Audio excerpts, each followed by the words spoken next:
Good morning, welcome to the class. So ಈ ಕ್ಲಾಸಲ್ಲಿ break even chart ಬಗ್ಗೆ ತಿಳ್ಕೊಳ್ಳೋಣ. ಸೊ ನಾವು come back to what you mean by this break even point ಅಂತ. So break even point represent that volume of sales or production where there is a no profit or a loss ಅಂತ. This is a one point or a one stage there will be a no profit or a no loss ಅಂತ. ಈಗ for example 10,000 ಅಂತ ತಿಳ್ಕೊಳ್ಳೋಣ. 10,000 break even point ಅಂತ example assumptions. 10,000ಗಿಂತ ಕಡಿಮೆ produce ಮಾಡಿದ್ರೆ loss ಆಗುತ್ತೆ. 10,000ಗಿಂತ ಎಷ್ಟು ಜಾಸ್ತಿ ಪ್ರೊಡ್ಯೂಸ್ ಮಾಡ್ತೀರೋ ಅಷ್ಟು ಪ್ರಾಫಿಟ್ ಆಗುತ್ತೆ. ಸೊ ಆ ಪಾಯಿಂಟ್ನ ಅಥವಾ ಪ್ರೊಡಕ್ಷನ್ನ ನಾವೇನಂತ ಹೇಳ್ತೇವೆ, ಬ್ರೇಕ್ ಇವನ್ ಪಾಯಿಂಟ್ ಅಂತ ಹೇಳ್ತೇವೆ. There is no profit, no loss. At this point total sales revenue is just equal to total cost. Sales ಏನಿದೆ ಅದು ಈಕ್ವಲ್ ಟು ಕಾಸ್ಟ್ ಅಂತ. ಈಗ ಸೇಲ್ಸ್ ಫಾರ್ ಎಕ್ಸಾಂಪಲ್ ಕಾಸ್ಟ್ 10 ರೂಪಾಯಿ ಇದ್ದರೆ ಸೇಲ್ಸ್ ಕೂಡ 10 ರೂಪಾಯಿ. ಅದೇನಾಗುತ್ತೆ, ಈಕ್ವಲ್. 10 ರೂಪಾಯಿ ಪ್ರೊಡ್ಯೂಸ್ ಮಾಡೋಕ್ಕಾಗಿತ್ತು, 10 ರೂಪಾಯಿಗೆ ಸೇಲ್ ಮಾಡಿತ್ತು. 1 ರೂಪಾಯಿ ಲಾಸು ಇಲ್ಲ, 1 ರೂಪಾಯಿ ಪ್ರಾಫಿಟು ಇಲ್ಲ, ಈಸ್ ಈಕ್ವಲ್ ಅಂತ. All break even point contribution is equal to fixed cost ಅಂತ. ಈಗ ನಾವು ಸೇಲ್ಸ್ ಮೈನಸ್ ವೇರಿಯಬಲ್ ಕಾಸ್ಟ್ನ ಕಾಂಟ್ರಿಬ್ಯೂಷನ್ ಅಂತ ಹೇಳಿ ಕರಿತೇವೆ, ಕರೆಕ್ಟಾ? ಆದರೆ ಇಲ್ಲಿ ಸೇಲ್ಸ್ ಮೈನಸ್ ವೇರಿಯಬಲ್ ಕಾಸ್ಟ್ ಏನು ಬರುತ್ತೆ ಅದು ಫಿಕ್ಸೆಡ್ ಕಾಸ್ಟಿಗೆ ಈಕ್ವಲ್ ಆಗಿರುತ್ತೆ at the break even point ಅಂತ. ಅಂದರೆ fixed cost total sales minus variable ಕಾಸ್ಟಲ್ಲಿ ಲೆಸ್ ಮಾಡಿದಾಗ ನಮ್ಗೆ ಏನು ಅಮೌಂಟ್ ಬರುತ್ತೆ, ಆಯಿತಾ, ಆ ಅಮೌಂಟು ಫಿಕ್ಸೆಡ್ ಕಾಸ್ಟ್ಗೆ ಈಕ್ವಲ್ ಇರುತ್ತೆ. ಅಲ್ಲಿ ಈಗ ಸೇಲ್ಸ್ ಮೈನಸ್ ಫಾರ್ ಎಕ್ಸಾಂಪಲ್ ತೊಗೋಣ, ಏನು ಸೇಲ್ಸ್ 10,000 ಆಗಿದೆ, ವೇರಿಯಬಲ್ ಕಾಸ್ಟು 7,000 ಇದೆ. ಸೊ 10,000ಅಲ್ಲಿ ವೇರಿಯಬಲ್ ಕಾಸ್ಟ್ 7,000ನ ಲೆಸ್ ಮಾಡಿದ್ರೆ ನಮಗೆ 3,000 ಬರುತ್ತೆ. ಫಿಕ್ಸೆಡ್ ಕಾಸ್ಟ್ ಕೂಡ 3,000. So 3,000 minus 3,000 0, or it will be equal to ಅಂತ ಹೇಳ್ತೇವೆ. Sales below this point results in loss as the sales value is less than the total cost. ಆ ಪಾಯಿಂಟ್ಗಿಂತ ಕಡಿಮೆ ಹೋದರೆ ಲಾಸು, ಆ ಪಾಯಿಂಟ್ಗಿಂತ ಮೇಲೆ ಹೋದರೆ profit. Sales above that point bring a profit since the total cost is less than the sales value ಅಂತ ಹೇಳ್ತೇವೆ. Next this meaning of break even point. So ನಾವು come back to 8 marks they will ask about the break even chart ಅಂತ. ಏನಿದು, ಇದು chart. Okay, so ಇಲ್ಲಿ ಏನು ಮಾಡ್ತೀವಿ, output sales ಏನಿದೆ ಅಲ್ಲ, ಏನು ಪ್ರೊಡಕ್ಷನ್ ಏನಿದೆಯಲ್ಲ ಅದನ್ನು ಈ ಲೈನಲ್ಲಿ ಹಾಕ್ಕೊತೇವೆ. Production it will be on a x axis and sales will be on the Y axis. Sales it will be in the Y axis. ಇದನ್ನು ನಾವು ವೈ ಆ್ಯಕ್ಸಿಸ್ ಅಂತ, ಈ ಪಾಯಿಂಟ್ ಏನಿದೆ ಇದು ಸೇಲ್ಸ್, ಈ ಪಾಯಿಂಟ್ ಏನಿದೆ ಇದು ಪ್ರೊಡಕ್ಷನ್ ಇಲ್ಲಿ, ಸೇಲ್ಸು ಇಲ್ಲಿ. ಓಕೆ, ಸೊ ಇದ್ರ ಮೇಲೆ ಇಲ್ಲಿ ಈ ಸ್ಟ್ರೈಟ್ ಲೈನ್ ಹಾಕ್ತೀವಲ್ಲ ಹೊರಿಸಾಂಟಲ್ ಆಗಿ, ಇದನ್ನು ನಾವು ಫಿಕ್ಸೆಡ್ ಕಾಸ್ಟ್ ಅಂತ ಹೇಳ್ತೇವೆ. So it will B remain fix for all level of production, ಅದನ್ನು ಫಿಕ್ಸೆಡ್ ಕಾಸ್ಟ್ ಅಂತ ಹೇಳ್ತೇವೆ. ಇದು ಫಿಕ್ಸೆಡ್ ಕಾಸ್ಟ್. ಓಕೆ, ಸೊ ಈ ಲೈನ್ ಏನಿದೆ ಏನು, ಇದು ವೇರಿಯಬಲ್ ಕಾಸ್ಟ್. ಇದು ಫಿಕ್ಸೆಡ್ ಕಾಸ್ಟು, ಇದು ವೇರಿಯಬಲ್ ಕಾಸ್ಟ್.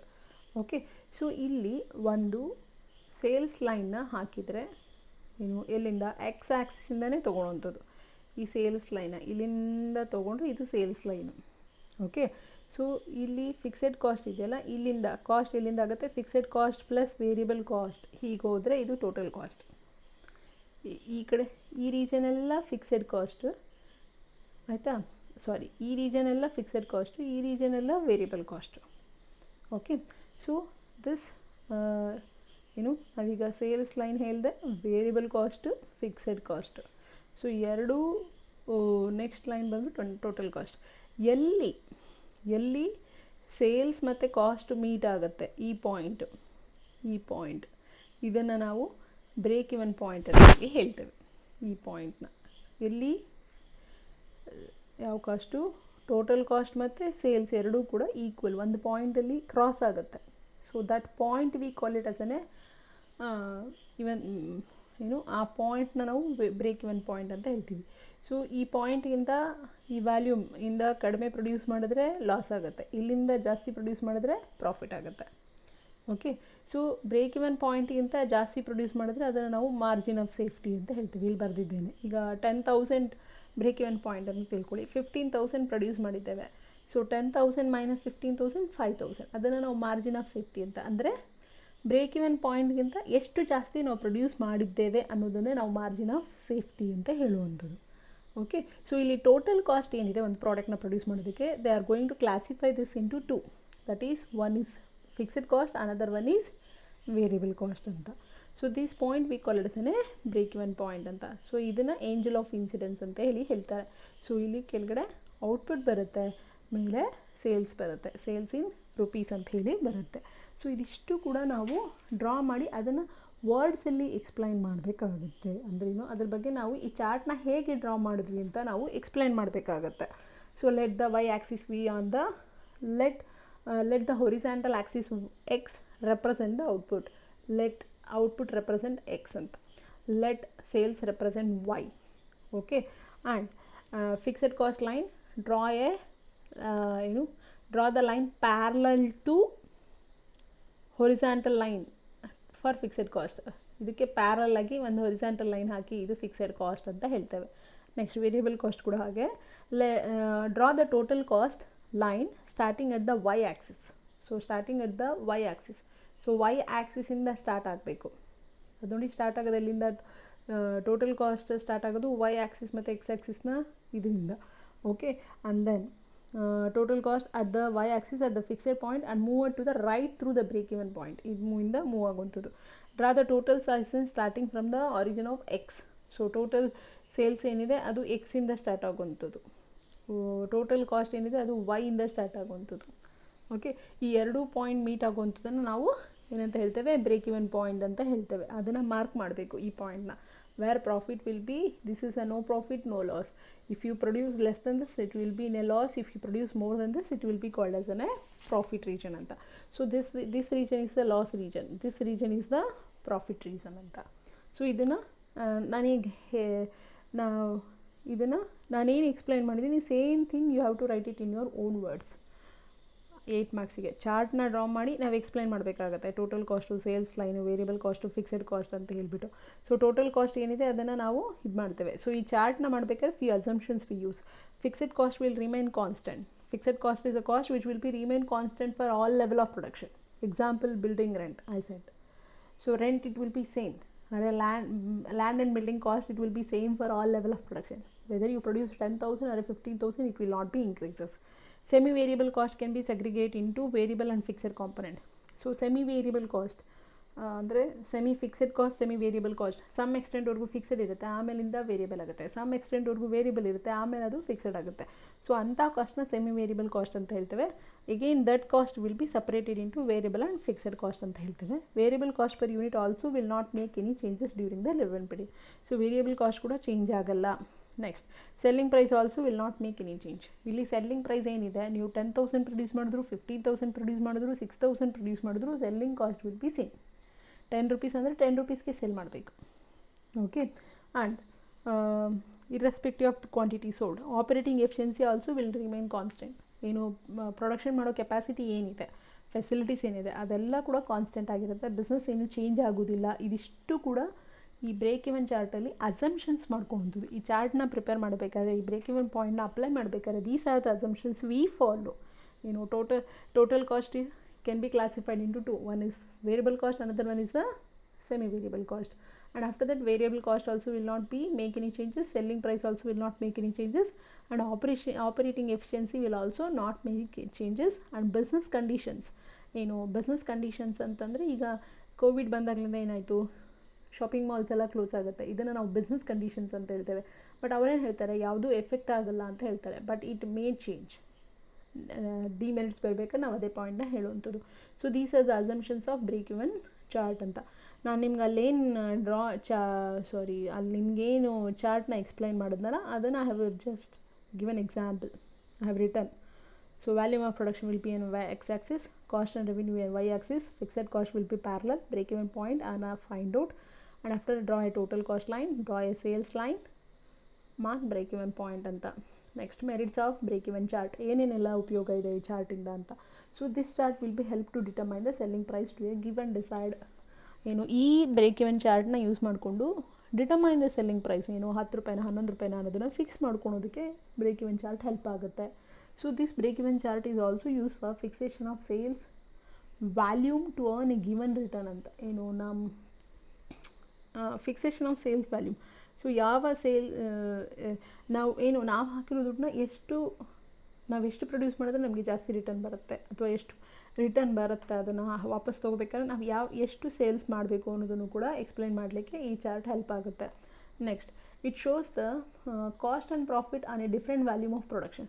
ಸೊ ಇಲ್ಲಿ ಆ ಚಾರ್ಟ್ ತೋರಿಸುತ್ತೆ, ನೀವು ಪ್ರೊಡಕ್ಷನ್ ಇನ್ಕ್ರೀಸ್ ಆದಾಗ ಕಾಸ್ಟ್ ಇನ್ಕ್ರೀಸ್, ಪ್ರಾಫಿಟ್ ಮತ್ತು ಕಾಸ್ಟ್ಗೂ relationship, volume of production, cost profit sales ಮೂರಕ್ಕೂ ರಿಲೇಷನ್ಶಿಪ್ನ ಶೋ ಮಾಡ್ತಾ ಹೋಗುತ್ತೆ. ಏನು 10,000 ಪ್ರೊಡ್ಯೂಸ್ ಮಾಡಿದಾಗ ಪ್ರಾಫಿಟ್ ಎಷ್ಟು, 12,000 ಪ್ರೊಡ್ಯೂಸ್ ಮಾಡಿದಾಗ ಪ್ರಾಫಿಟ್ ಎಷ್ಟು, 15,000ನ ಪ್ರೊಡ್ಯೂಸ್ ಮಾಡಿದಾಗ ಪ್ರಾಫಿಟ್ ಎಷ್ಟು, ಅದಕ್ಕೆ ಕಾಸ್ಟ್ ಕೂಡ ಎಷ್ಟು ಬರುತ್ತೆ ಅನ್ನೋದನ್ನು ಎಕ್ಸ್ಪ್ಲೈನ್ ಮಾಡೋದಕ್ಕೆ ಈ ಬ್ರೇಕ್ ಇವನ್ ಚಾರ್ಟು ಹೆಲ್ಪ್ ಮಾಡುತ್ತೆ. Next this chart is also helpful for inter firm comparison of profitability. So ಇದು ಏನಾದರೂ ಬೇರೆ ಬೇರೆ ಫರ್ಮ್ನ ಒಂದು ಕಂಪ್ನಿ ಇನ್ನೊಂದು ಕಂಪ್ನಿ ಜೊತೆ ಕಂಪ್ಯಾರಿಸನ್ ಮಾಡೋದಕ್ಕೂ ಕೂಡ ಈ ಬ್ರೇಕ್ ಇವನ್ ಚಾರ್ಟ್ ಯೂಸ್ ಆಗುತ್ತೆ. And it show the impact of changes in fixed cost and variable cost on A profit. So fixed cost ಮತ್ತು ವೇರಿಯಬಲ್ ಕಾಸ್ಟ್ ಯಾವ ರೀತಿಯಾಗಿ ಪ್ರಾಫಿಟ್ ಮೇಲೆ ರಿಫ್ಲೆಕ್ಟ್ ಆಗುತ್ತೆ, ಯಾವ ರೀತಿಯಾಗಿ ಚೇಂಜಸ್ ಮಾಡುತ್ತೆ ಅಂತ. ಅಂದರೆ ವೇರಿಯಬಲ್ ಕಾಸ್ಟ್ ಇನ್ಕ್ರೀಸ್ ಆಗುವಂಥದ್ದು ಅಥವಾ ಫಿಕ್ಸೆಡ್ ಕಾಸ್ಟ್ ಎರಡೂ ಸೇರಿಕೊಂಡು ವ್ಯಾಲ್ಯೂಮ್ ಜಾಸ್ತಿ ಮಾಡಲಿಕ್ಕೆ, ಅಂದರೆ ಸೇಲ್ಸ್ನ ಇನ್ಕ್ರೀಸ್ ಮಾಡಲಿಕ್ಕೆ ಯಾವ ರೀತಿಯಾಗಿ ಹೆಲ್ಪ್ ಮಾಡುತ್ತೆ ಅನ್ನೋದನ್ನು ಈ ಚಾರ್ಟು ಎಕ್ಸ್ಪ್ಲೈನ್ ಮಾಡುತ್ತೆ. Tool for cost reduction and cost control. So this is one of the tool, ಅಂದರೆ technique which every business wanted to use, business use for the purpose of reducing the cost and controlling the cost ಅಂತ. Okay, so these are the merits of break even chart. Next demerits of break even chart. ಏನೇನಿಲ್ಲ ಇದರಲ್ಲಿ demerits ಅಂತ. It requires segregation of semi fixed cost into fixed cost and variable cost ಅಂತ. So ಎಲ್ಲ ಕಾಸ್ಟ್ನು ಕೂಡ ಏನು break even chart ಏನಿದೆ ಅಲ್ಲ, ಅದು ಏನಂತ ಹೇಳ್ತೇವೆ, ಫಿಕ್ಸೆಡ್ ಕಾಸ್ಟ್ ವೇರಿಯಬಲ್ ಕಾಸ್ಟ್ ಏನಿದೆ, ಟೋಟಲ್ ಕಾಸ್ಟ್ನ we have to classify into variable cost and fixed cost ಅಂತ. ಈಗ ಪ್ರಾಫಿಟ್ ಆ್ಯಂಡ್ ಲಾಸ್ ಅಕೌಂಟ್ ಮಾಡಬೇಕಾದ್ರೆ you have done already in the corporate accounting income statement ಅಂತ. ಸೊ ಟೋಟಲ್ ಏನು income ಸ್ಟೇಟ್ಮೆಂಟ್ನ prepare ಮಾಡ್ತೇವೆ ಅದರಲ್ಲಿ ಎಲ್ಲ ಕಾಸ್ಟ್ನು ಕೂಡ ನಾವು ಇದು ಫಿಕ್ಸೆಡು ಇದು ವೇರಿಯಬಲ್, ಇದು ಫಿಕ್ಸೆಡ್ ಇದು ವೇರಿಯಬಲ್ ಅಂತ ಹೇಳಿ ನಾವು ಸಪ್ರೇಟ್ ಮಾಡಬೇಕಾಗುತ್ತೆ. Next break even BEP assumes a constant selling price at a different level of sales. ನಾವು 10,000 15,000 20 25 ಲಕ್ಷ ಪ್ರೊಡ್ಯೂಸ್ ಮಾಡಿ ಸೇಲ್ ಮಾಡಿದ್ರು ಕೂಡ ಸೆಲ್ಲಿಂಗ್ ಪ್ರೈಸು ಸೇಮ್ ಇರುತ್ತೆ ಅಂತ. But it is not applicable. Every time the prices will be changing. Some time if you take it up notebook and all, if you take it up, some time it will be fixed. But it will be keep on, means not suddenly it will increase, but constantly it will be increases. Okay, but it is not true. And break even chart also assumes business conditions may not change. ನಾನು ಆಗ ಹೇಳಿದೆ, Covid ಬರುತ್ತೆ ಅಂತ ಎಲ್ಲ ಅಂದ್ಕೊಂಡಿರಲ್ಲ. Business conditions will not change. Business ಏನು market ಏನೋ effect ಆಗಲ್ಲ, ಮಾರ್ಕೆಟ್ ಏನು ಬೀಳೋದಿಲ್ಲ, ಕಸ್ಟಮರ್ಸ್ ಪರ್ಚೇಸ್ ಮಾಡಲ್ಲ ಅಂತ ಹೇಳಲ್ಲ. Everything it will be equal, everything will go to ಏನು ಎವ್ರಿಥಿಂಗ್ ವಿಲ್ ಬಿ ನಾರ್ಮಲ್ ಅಂತ. ಬಟ್ ನಾವು pandemic has come, Covid has come. So ಅದೇ ರೀತಿಯಾಗಿ ಚೇಂಜಸ್ ಆಗ್ತಾ ಇರುತ್ತೆ. ಈಗ ಪ್ಯಾಂಡಮಿಕ್ ಬಂದಿರ್ಬೋದು, ವಾರ್ ಡಿಕ್ಲೇರ್ ಆಗಿರ್ಬೋದು, ಅಥವಾ ಇನ್ನೇನಾದರೂ ಬೇರೆ ಕಾಂಪಿಟೇಟಿವ್ ಸೆಂಟರ್ ಆಗಿರ್ಬೋದು, like Jio. So before that Airtel, Vodafone, idea, they were only competing for the market share. When the Jio entered, they just in a few of years every means ಏನು market capture ಹೇಗಾಗ್ತಿದೆ, market share ಎಷ್ಟು increase ಆಗ್ತಿದೆ ಅಂತ just observe it. The are giving tough competition to the Airtel. Before that they were no, means Airtel was network was good, every one were used to prefer that one. But now if we take it up, everywhere urban and rural areas, everywhere Jio is coming and everyone wanted to go for a Jio instead of Airtel. Okay, how the conditions has been changed for Airtel company. Okay, but they are telling business conditions will not change, like these situations will not arise anta, but change ಆಗುತ್ತೆ. The apportionment of fixed expenses over each production is studied ಅಂತ. ಏನು apportionment ಅಂದರೆ distribution ಅಂತ. Fixed ಕಾಸ್ಟ್ನ distribute ಮಾಡುವಂಥದ್ದು over each product is studied ಅಂತ. ಅದು ಏನು ಈ ಒಂದು ಪ್ರಾಡಕ್ಟಿಗೂ ಕೂಡ ನಾವು ಇನ್ ಡೀಟೇಲ್ ಆಗಿ ಎಕ್ಸ್ಪೆನ್ಸಸ್ನ ಸ್ಟಡಿ ಮಾಡುವಂಥದ್ದು ತುಂಬ ಕಷ್ಟ ಆಗುತ್ತೆ ಅಂತ. ಅಂದರೆ ಈಚ್ ಪ್ರಾಡಕ್ಟ್ ವೈಸ್ ನಾವು ಬ್ರೇಕ್ ಇವನ್ ಚಾರ್ಟ್ನ ಪ್ರಿಪೇರ್ ಮಾಡ್ಬೋದು. ಸೊ ಪ್ರಾಡಕ್ಟ್ ವೈಸ್ ಚಾರ್ಟ್ನ ಪ್ರಿಪೇರ್ ಮಾಡೋಕ್ಕೆ ಹೋದರೆ ಪ್ರಾಡಕ್ಟ್ ವೈಸ್ ನಾವು ಕಾಸ್ಟ್ ಏನಿದೆ ಫಿಕ್ಸೆಡ್ ಕಾಸ್ಟ್ನ ಅದನ್ನು ನಾವು ಏನು ಡಿಸ್ಟ್ರಿಬ್ಯೂಷನ್ ಅಂದರೆ ಏನು ಅರೇಂಜ್ ಮಾಡಬೇಕಾಗತ್ತೆ. ನಾವು ಏನು ಲಾಸ್ಟ್ ಚಾಪ್ಟರ್ ಓವರ್ ಹೆಡಲ್ಲಿ ನಾವು ಏನು ಕಲ್ತ್ಕೊಂಡಿದ್ದೀವಲ್ಲ, ಪ್ರೈಮರಿ ಡಿಸ್ಟ್ರಿಬ್ಯೂಷನ್, ಸೆಕೆಂಡರಿ ಡಿಸ್ಟ್ರಿಬ್ಯೂಷನ್ ಅಂತ ಹೇಳ್ಬಿಟ್ಟು, ಸೆಕೆಂಡರಿ ಡಿಸ್ಟ್ರಿಬ್ಯೂಷನ್ ಮತ್ತೆ ಕಾಸ್ಟ್ನ ಡಿಸ್ಟ್ರಿಬ್ಯೂಷನ್ ಮಾಡ್ತಾ ಹೋಗ್ತಾರೆ. ಸೊ ಈ ರೀತಿಯಾಗಿ ಫಿಕ್ಸೆಡ್ ಕಾಸ್ಟ್, ವೇರಿಯಬಲ್ ಕಾಸ್ಟ್ ಅಂತ ಹೇಳಿ ಮತ್ತೆ ನಾವು ಡಿಸ್ಟ್ರಿಬ್ಯೂಷನ್ ಮಾಡುವಂಥದ್ದು ಫಿಕ್ಸೆಡ್ ಕಾಸ್ಟ್ನ it will be very means it's not possible antala, it will take a time consuming anta. Okay, so these are the merits, demerits, assumptions, and that's about the break even chart anta. Okay, thank you.